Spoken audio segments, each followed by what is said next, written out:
Hello there, my name is Niamh Brannigan and I am your host on today's Irish Film London podcast episode. I am joined with Jerry Maguire to have a quick chat before we dive into our gorgeous interview today with director Kathryn Ferguson. Hello Jerry, how are you? Hello Niamh, it has been a while. It has been a while since our last podcast. We took a bit of a break over the summer holidays, so it's nice to be back. But I think we kind of wanted things to build up again so that we can bring our listeners loads of new content. Yeah, definitely. There's lots of big events coming up for us.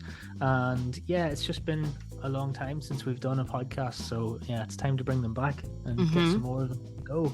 Because there's been just lots and lots of Irish films on the go that we haven't been able to cover, so we've got some time to catch up on, right? Exactly. We'll have some fabulous episodes ahead, and festivals kind of started kicking off over the summer with Galway especially was a really great one, and Kerry International Film Festival was also announced, which is always very exciting. Their opening film is Tarok, which you were saying is based in Kerry. Yeah, so Tarok is the latest film, or one of the latest films, I think, from the Cine Cahir scheme, funded by the people behind TG Cahir. So Tarok is a story about 4 women from County Kerry who come together to do like a Chrono Grace, essentially, or a Nevo Grace. And yeah, it's really good. I managed to see it during the summer and really liked it.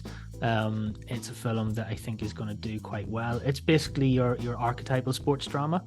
So like, you know, they start off and they've all got their personal problems and the team's not very good, and they enter a competition and have a training montage and get good. It's like it's pure Rocky territory, you know, or like Seamus or something like that. But yeah, it really works. And there's lots of tension, and you know, there's that big race at the end. Are they going to win? Oh, brilliant. Well, hopefully we can get an episode of that on this season as well. But one thing I'm really excited about, because of Kerry kind of being around the end of October, is they're going to do a 100th anniversary screening of Nosferatu, which I just think is going to be brilliant. So that's like the original vampire film, right? Yeah, perfect timing. Perfect film, 100th anniversary. It's just going to be great. Really cool, I think. Such a great, such a good programming choice there, I think. Absolutely. And then also there's amazing shorts on there as well. Lakelands is another feature that's going to be on there as well, which is fantastic. So if you're interested, do go and have a look at the programme for that. And then another festival that's coming up very soon is Indie Cork, and I feel very privileged to be on a Zoom call with a member of the jury for Best Irish Short Film. Indie Cork is going to be on the 2nd to the 9th of October, and Jerry, you are on the jury for that. I am, yeah. I mean, I feel privileged that the lovely folks at Indie Cork asked me to be a part of it, but like, I mean, I'm probably the least experienced jury member. I'm judging the Irish short film competition with Jenny Clark, who's a shorts programmer at Edinburgh International Film Festival, and she's a really good freelance curator. And Rina Mikkonen, who's the director and programmer at Tampere Film Festival in Finland. Like, both of those places are just incredible spots to get your film into. So yeah, I'm looking forward to that. Actually, it means that I'll be in Cork from the 8th to the 10th or something like that of the last weekend of the festival. I'll be there. Brilliant. And I'm looking forward to being in Cork for the first time since I was about 8. Oh wow, oh exciting. Yeah. I'm looking forward to hearing how that goes. And then of course the most important festival, it will be coming up in November. We have our Irish Film London Festival will be coming up in November, so we will definitely chat way more about that next week when our programme is out. We can dive into the programme and let everyone know what will be coming up, so I'm also looking forward to that. So before we wrap up and before we kind of dive into this really gorgeous interview with Kathryn, what are your kind of top hot film highlights of the summer? Just because we had our break, we need to catch up. I know. I mean, so I actually didn't get to go to the cinema that much to see things. I think the last thing I went to see at the cinema was Top Gun. And I kind of really hate Top Gun. I went to see it because me and my eldest boy, who's like, he's a teenager, we've been to see like every Marvel film, and we've kind of worked our way up into kind of action and more grown-up stuff a little bit. But that Top Gun trailer was there for feels like it was there forever. Like in the cinemas. I think it kind of got caught over the pandemic. Yeah. Just come out for a long time, but it felt like everything we went to see pre and post pandemic had a Top Gun trailer in it. So we kind of went to like break the spell and just get it over with and get it, because it was living rent free in our heads a little bit. And it was, I was whelmed. It was fine for what it is, for a bit of American military propaganda, essentially. Yeah, you gotta love it. You gotta love it. Yeah. Well, on a very completely different end of the scale, one film that I saw over the summer that I loved was Nope. I really loved that. Yeah, I mean, it was absolutely bizarre. But I just thought it was deadly. That's literally the only word I can kind of really describe it as. I just thought the performances were brilliant. The idea was absolutely bonkers. Yeah. And it was just a really great kind of cinema trip. You know, I'm not going to start, analysing it and looking into the deeper meanings and stuff. Yeah. It was just a really, really enjoyable cinema trip. Yeah. Do you know what I saw that was really good? I saw two films that I managed to get like programming screeners for, so I managed to see them like kind of a bit of ahead of time. But there's a film called After Sun, which is coming out soon, which has got Paul Mescal in it, and that's really excellent film. I think that's going to be a big hit when it comes out. It's very much a kind of an art house film. It's by a debut director, a Scottish lady called Charlotte Wells. It's very beautiful and very textured and lots of meaning.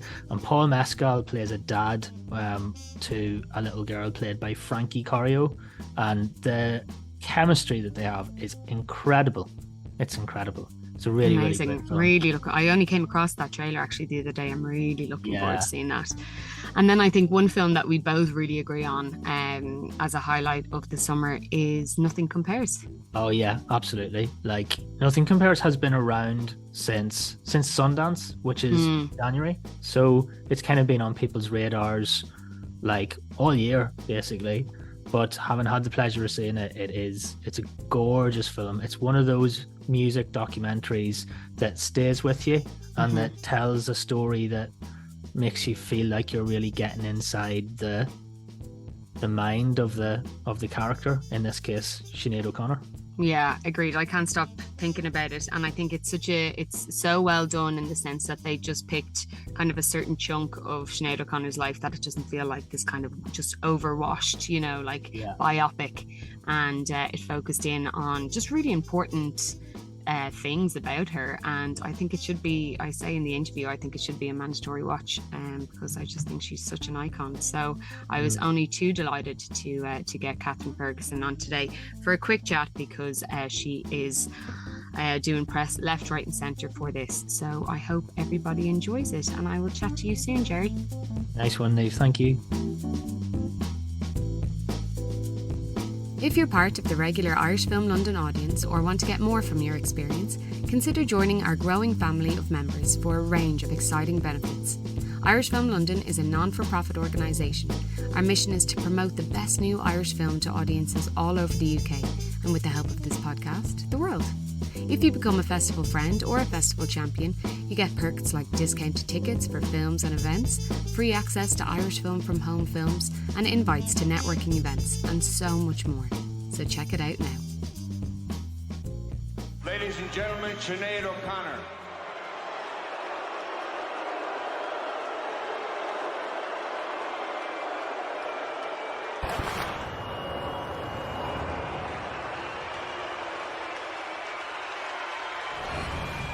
My name is Sinéad O'Connor. I am a woman. I have something to offer. It was such a shock for me to become a pop star. It's not what I wanted. I just wanted to scream. Everybody in music has a story in terms of what they went through. Every person's duty to themselves is to act on their feelings and to say when they think something is wrong. And take the consequences. I imagine so. The level when Nothing Compares to You became a hit was extraordinary. This song went #1 everywhere in the world.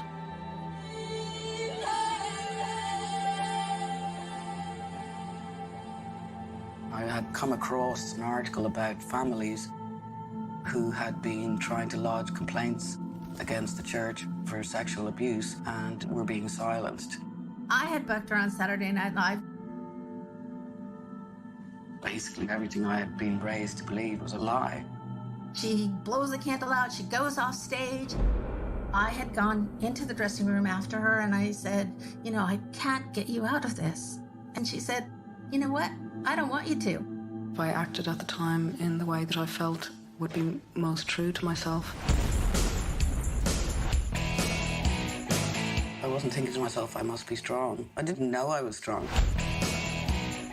An artist's job is sometimes to create the difficult conversations that need to be had. That's what art is.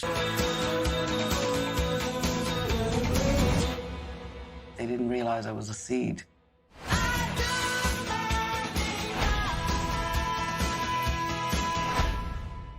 Welcome to the Irish Film London podcast season 2. I'm delighted to introduce Kathryn Ferguson onto the episode today, the director of the beautiful Sinead O'Connor documentary Nothing Compares. Welcome to the show, Kathryn. Lovely to meet you, Niamh. Thanks for having me.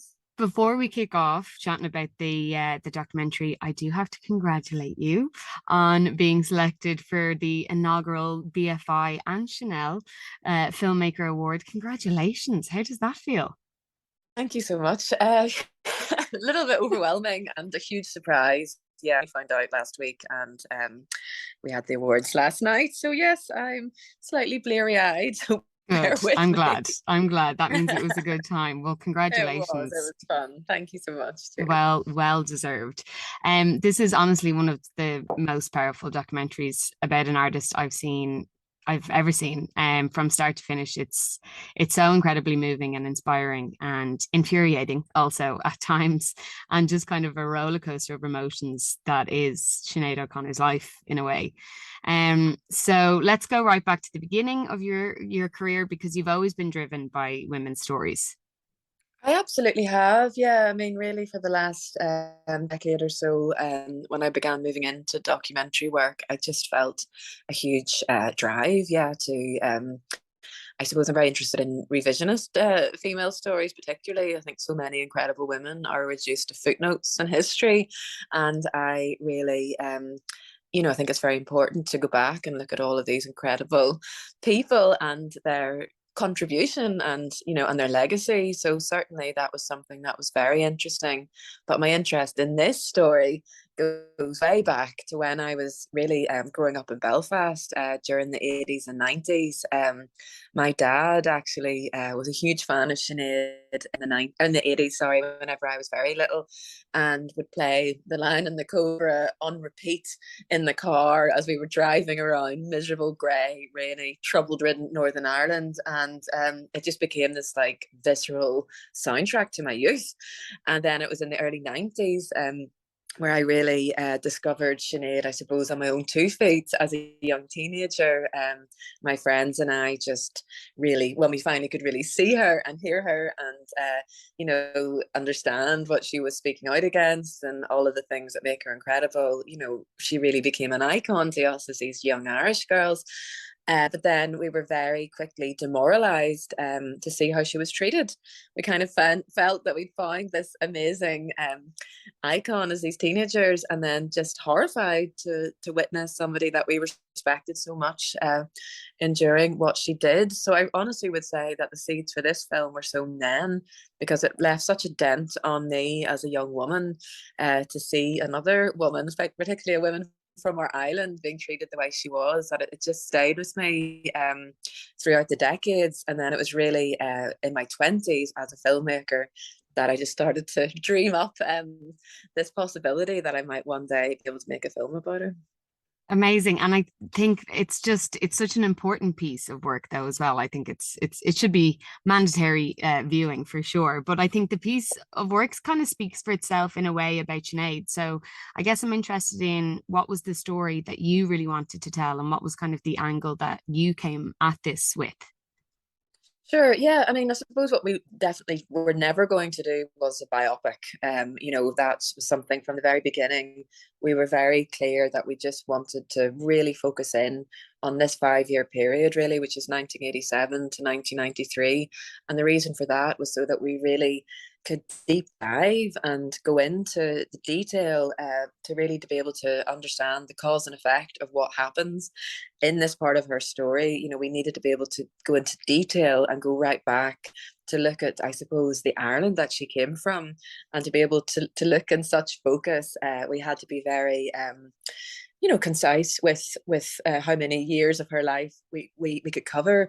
I mean, I would be amazed if anybody could cover Sinead O'Connor's biopic in 90 minutes, and very much hats off to them if they manage it. I mean, I really hope there's 10 films made about her, and I'm sure there will be. But really for us, it was always to look at the potent time, her, her background, the Ireland that she came from, her stellar rise to fame, what she does with her voice when she's at the peak of her fame, and then of course who she speaks out for and against, and then the horrendous backlash that she suffers as this young woman on this global stage. We wanted to tell that story because it's a shocking story, actually, and it's shocking even, I think, for today's audiences. When you really see what she went through, it's very hard to stomach. Absolutely. And I think it's so important that we hear that snippet at the beginning where she says, I didn't want to become a pop star. She started music for therapy, essentially. And that really stayed common throughout. Though sometimes you might watch documentaries about artists and they change, or the music industry changes them, or she stayed so true to herself throughout the whole time. And, I really felt that watching it, that anytime if the fame or the money or anything like that got taken away from her, she'd still be fairly content in herself. You know what I mean?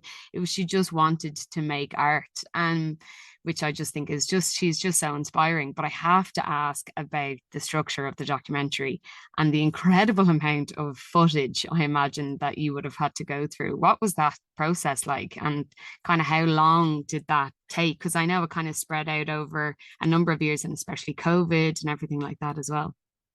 Yeah, well, really, we began the project in early 2018, and it was a huge mountain to climb because as a first-time features director, and we were a young film team, there was a lot of convincing of both our partners, our funders, and everybody really that this film should be made, and I was the director to make it.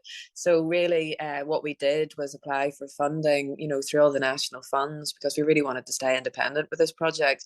And every time we got a little pot of funding, we were able to bring in this incredible archive producer, Jo Stones, and she started really early on with us, I'd say, and it must have been mid 2018. We were able to actually bring her in, and she was able to start the deep dive. But by the time we started the edit in early 2021, we already had huge swathes of archive. I think we must have listened to 100 hours worth of VO and footage from that time. What was really interesting though is that there's an amazing amount of VO and talking archive, but not a huge amount of concert footage, B-roll, all of the, I suppose the more candid stuff that you'd expect.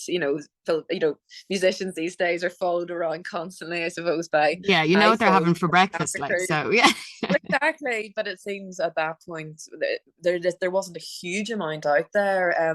So we had a creative challenge in how to be able to, I suppose, cover the story in a cinematic way. So we ended up, having to shoot some of our own archive, essentially, or the kind of dream sequences to help visually illustrate certain parts of the story. But what was amazing with working with Jo Stones, as we started to meet our contributors, and many of them were first-hand eyewitness accounts who were there, we'd meet someone and they'd be like, oh God, you need to speak to this guy Mike, he lives in America and I'm sure he's got a box of tapes under his bed. You need to get in touch and see if he can, digitize them, or you can digitize them. And we just went on this wild goose chase, trying to find these amazing nuggets, which we did find, but a lot of it was very late in the day. Mick Mahan, our amazing editor, and I were pulling our hair out as we were very far into our edit, and these amazing jewels would appear. We're like, oh my God, we're going to have to try it.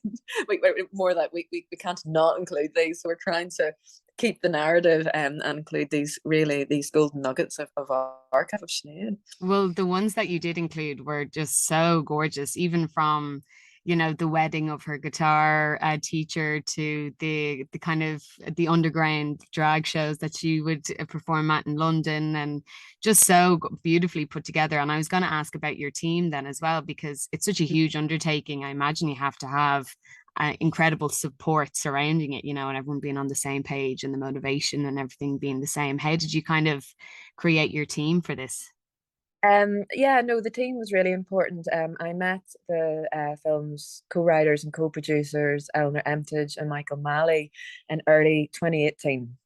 And really, they were the first people that I'd met. I've been talking about wanting to do this film for years and years and years, but they were the first people I met who really seemed to share the same passion and had the energy to try and get this project up and running from the ground. So they were, we did everything together, the three of us.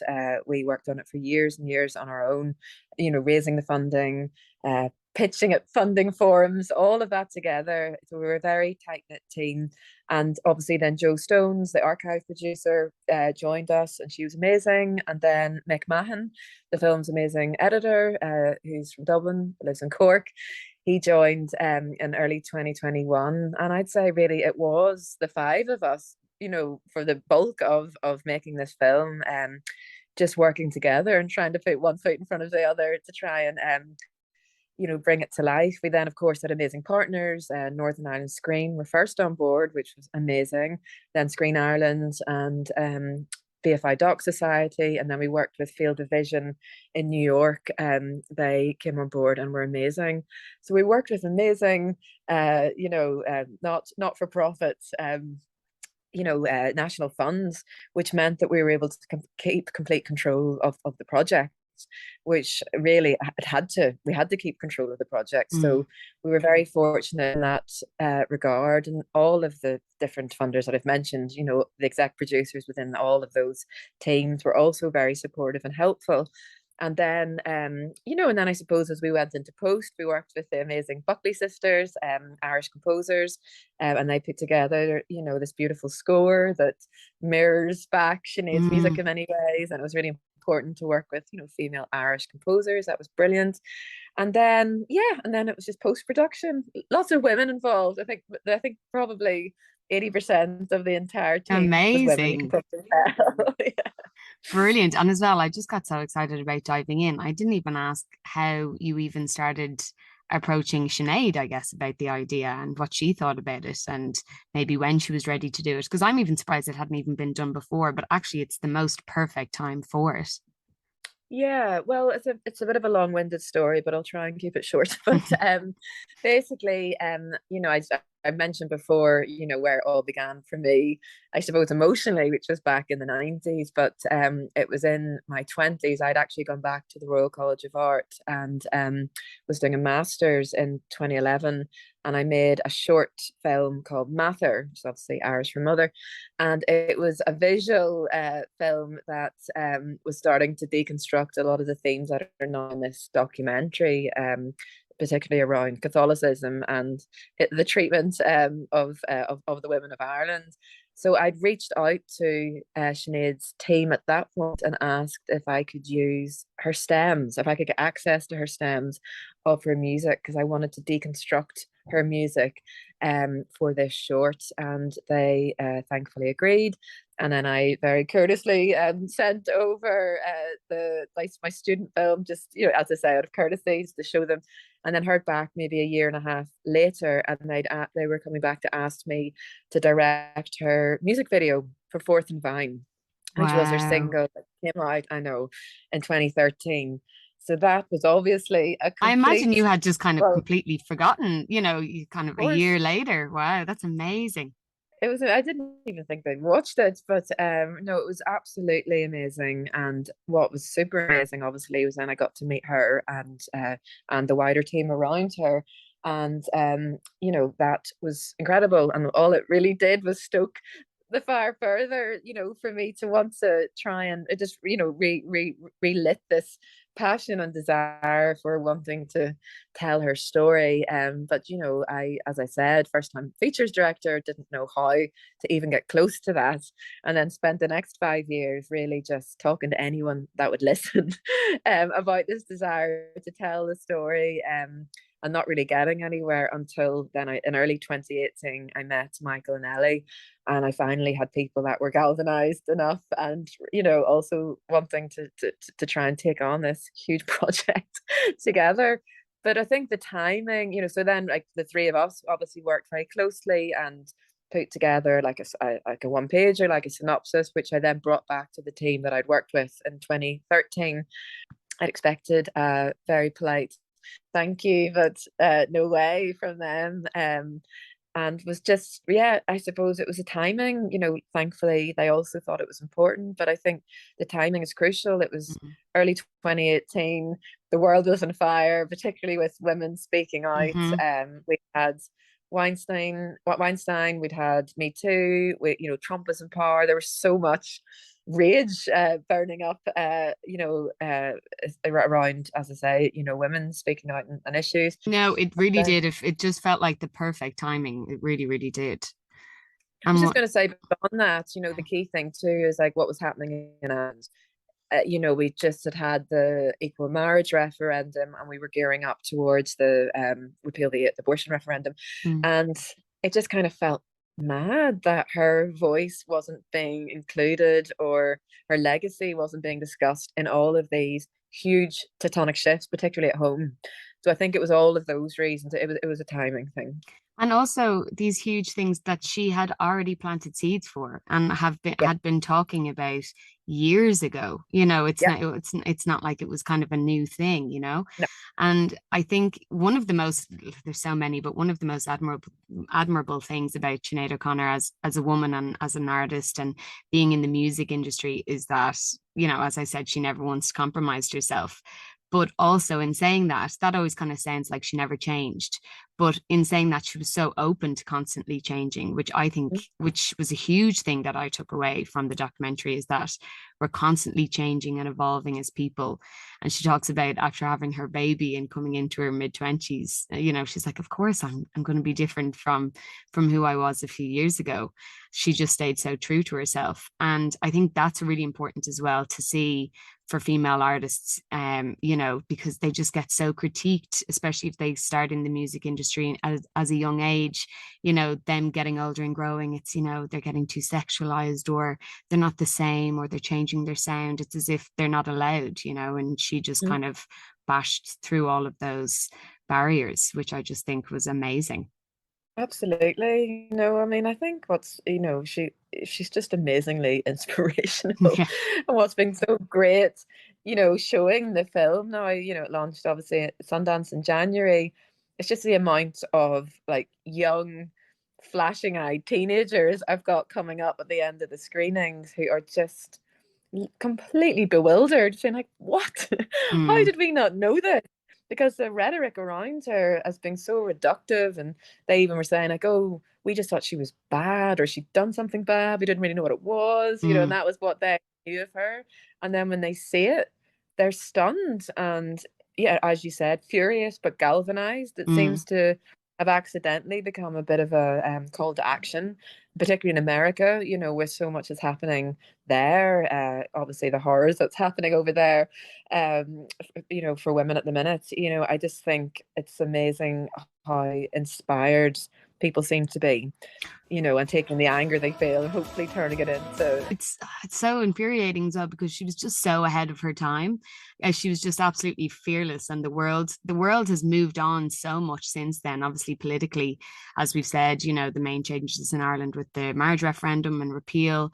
But even we've just moved on so much, even in the way of how Gay Byrne would talk to her on the Late Late, that kind of patronizing tone, and that would be an absolute uproar, if that happened now. And I do kind of wonder, I'm really interested in this kind of debate at the moment of the kind of Gen Z generation, that people say that they're not able for hard work and they're not able for intense work environments, whereas the counter argument is that, well, actually, they're saying, well, your work environment shouldn't be intense or toxic, and we're going to put our foot down. And I just feel like if Sinead was around now, she would just be so much more widely understood and respected.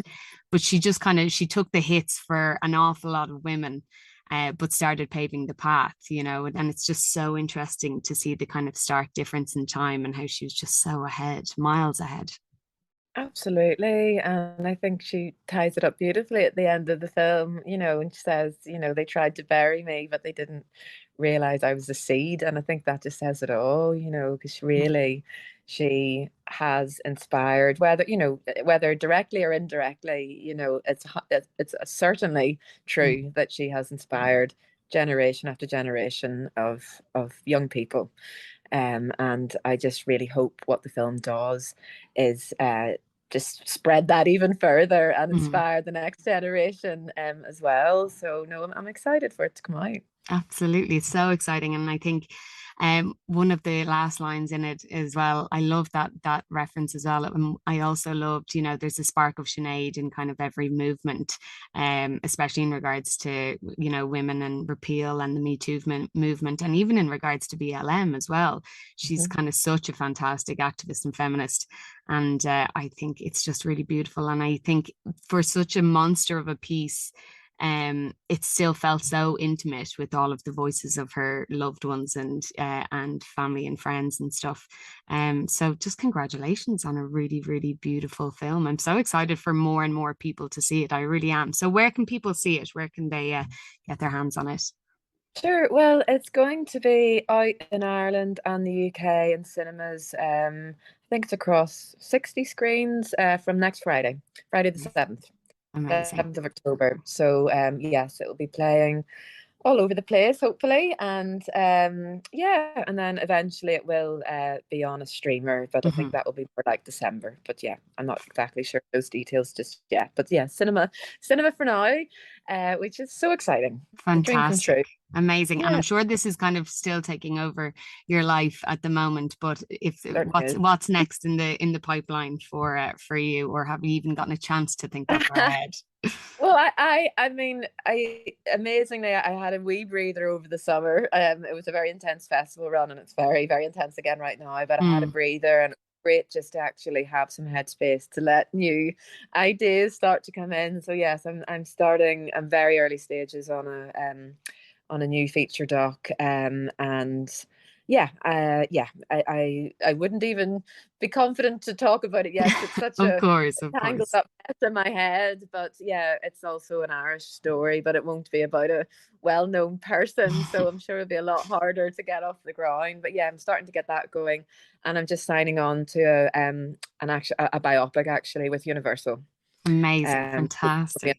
Month. Yeah. So congratulations. Well, I look forward to having you on again to chat about your future projects. I could sit here and gush about the film and gush about Sinead O'Connor for hours, but I'm going to let you know, I want to encourage every listener to go and watch it and bring people along with you. So Kathryn, thank you so much for coming on to chat to me today. You really did a beautiful job, you and your team, and congratulations again on your award. Enjoy it. Try and enjoy it if you can. And we look forward to seeing you again very soon, hopefully. Lovely. Thank you so much. Really nice chatting. Thanks, Kathryn. Cheers.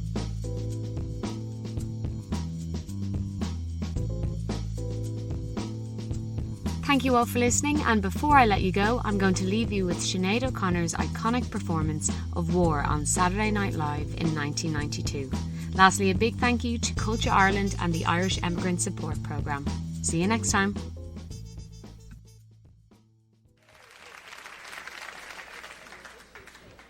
until the philosophy which holds one race superior and another inferior is finally and permanently discredited and abandoned. Everywhere is war until there's no longer first class or second class citizens of any nation, until the color of a man's skin is of no more significance than the color of his eyes. I've got to say war. That until the basic human rights are equally guaranteed to all without regard to race, I say war. Until that day, the dream of lasting peace, world citizenship, and the rule of international morality will remain just a fleeting illusion to be pursued but never attained.